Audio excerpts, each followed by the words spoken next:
Another plague that turned out to be highly convenient was the Spanish flu.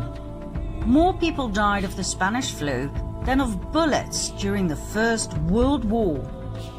Between 1918 and 20, an estimate of 50 million people died.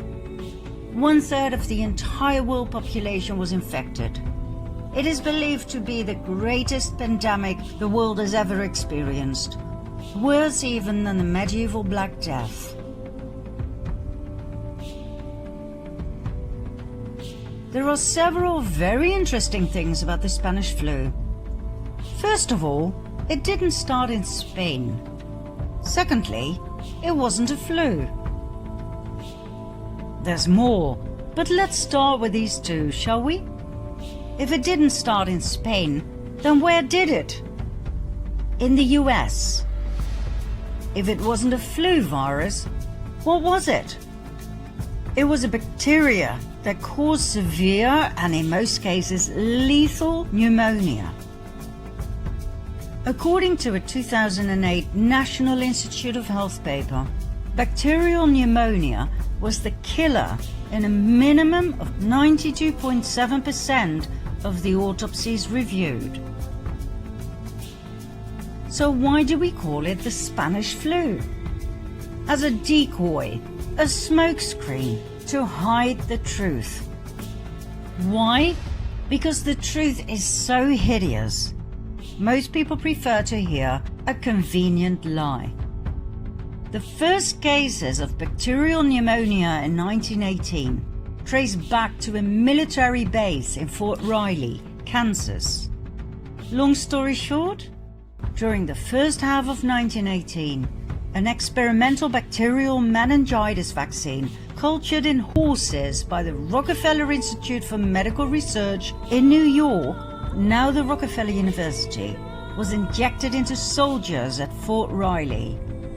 The so-called Spanish flu was a vaccine experiment gone horribly wrong. Well, that's what we, the people, would say. The cabal would refer to it differently.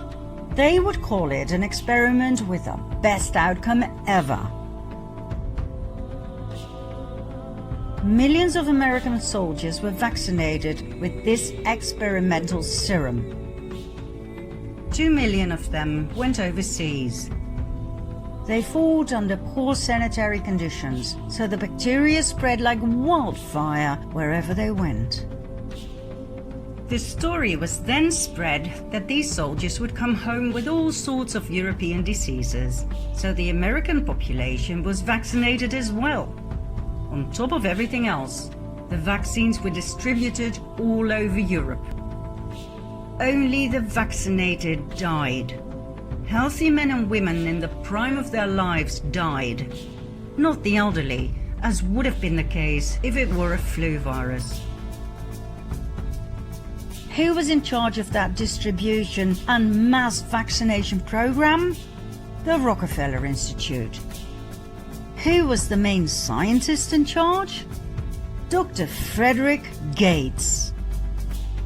According to Gates, they injected random dosages of an experimental bacterial meningitis vaccine into soldiers.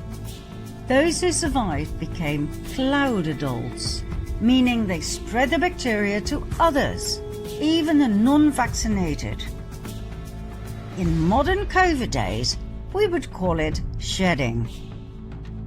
The vaccinated infecting the non-vaccinated. What an amazing coincidence, right? Frederick Gates then, Bill Gates now. Rockefeller Initiative then, Rockefeller Initiative now. Disease developed in Fort Riley, US then. Disease developed in Wuhan, China now. Closed down societies then. Closed down societies now. Cloud adults then. Shedding now. All for our own good, our own safety. Back then. And now.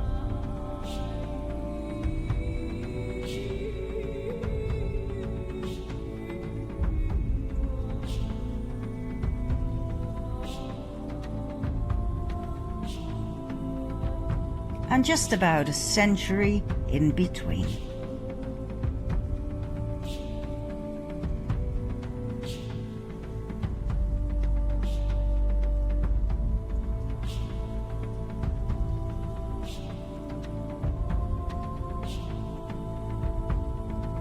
So, back to depopulation through plagues and diseases.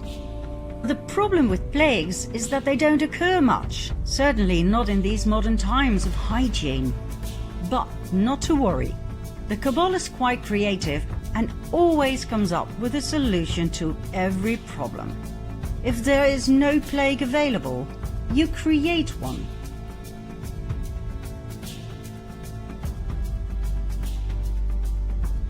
An epidemic, either naturally caused or intentionally caused, is the most likely thing to cause, say, 10 million excess deaths, either naturally caused or intentionally caused. Back in 1943, Fort Detrick in Maryland, US, was set up as a center of the US biological weapons program. Everything that happened there was top secret. Fort Detrick was a tool of the CIA. It was a dark pit of the most inhumane experiments in the area of mind control and killer viruses.